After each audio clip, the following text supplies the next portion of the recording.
Meskipun kepala silinder ini mengalami patah, di Pakistan tetap bisa diperbaiki. Hanya perlu teknisi menggunakan metode pengelasan panas yang sederhana.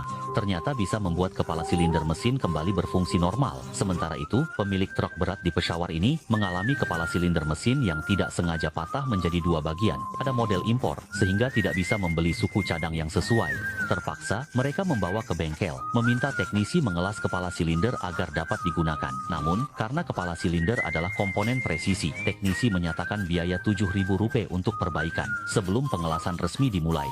Pertama-tama, permukaan yang patah harus dihaluskan hingga tepinya dapat membentuk kemiringan tertentu untuk memastikan area pengelasan kepala silinder dapat diperbesar. Setelah teknisi menghaluskan dengan cepat untuk mencegah kerusakan pada saluran katup di dalam saat pengelasan, teknisi juga perlu menggunakan palu untuk melepas semuanya agar saluran tidak terdeformasi akibat panas dan tidak dapat digunakan. Setelah 12 saluran berhasil dilepas karena tidak ada permukaan datar untuk pengelasan langsung, teknisi harus memanfaatkan lubang yang ada di kepala silinder.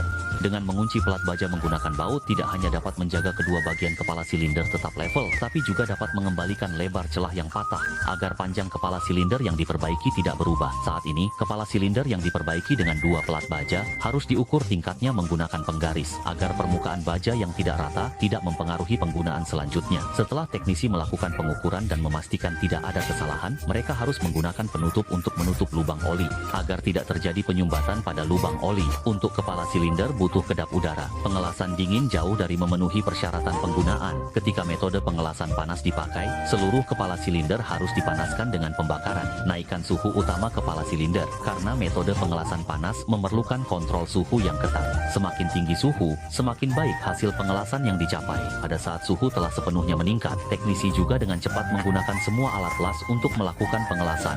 Ini adalah larutan las yang dapat mengisi seluruh celah. Meskipun permukaan kepala silinder dilapisi dengan pelat besi untuk isolasi, perlu untuk mencegah penurunan suhu yang dapat menyebabkan pengelasan tidak kuat. Sang ahli harus mempercepat kecepatan pengelasan hingga retakan di permukaan tertutup sepenuhnya alat pengelasan. Namun, karena retakan di kedua sisi berada di bawah pelat baja, stikan kepala silinder tidak akan bergeser.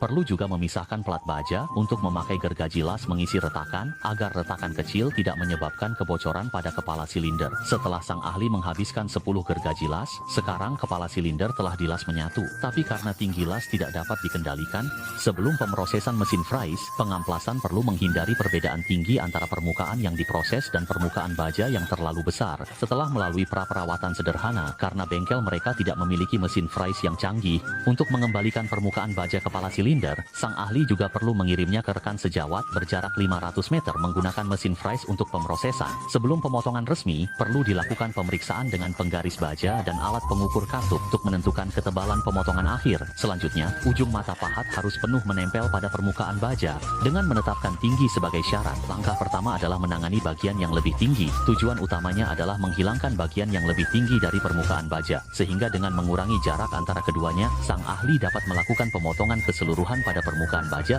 untuk mengembalikan tingkat kelurusan permukaan baja asli. Meskipun pemrosesan dengan mesin fries akan membuat kepala silinder menjadi lebih tipis, selama kepala silinder tidak lebih dari 25 kali, setelah diratakan masih bisa digunakan. Namun, setelah pemrosesan selama setengah jam ahli, kepala silinder saat ini belum memenuhi standar penggunaan, dan perlu dilakukan pemotongan ulang pada dudukan katup untuk meningkatkan kesesuaian dengan katup. Setelah sang ahli menangani katup masuk dan keluar agar katup sepenuhnya sejajar dengan permukaan baja, semua katup perlu digosok berulang kali dengan dudukan katup untuk mengembalikan kepala silinder ke kondisi operasi terbaik. Jadi, kepala silinder mesin yang terputus menjadi dua bagian telah diperbaiki dengan metode pengelasan panas. Menurutmu, bagaimana keterampilan ahli asal Pakistan?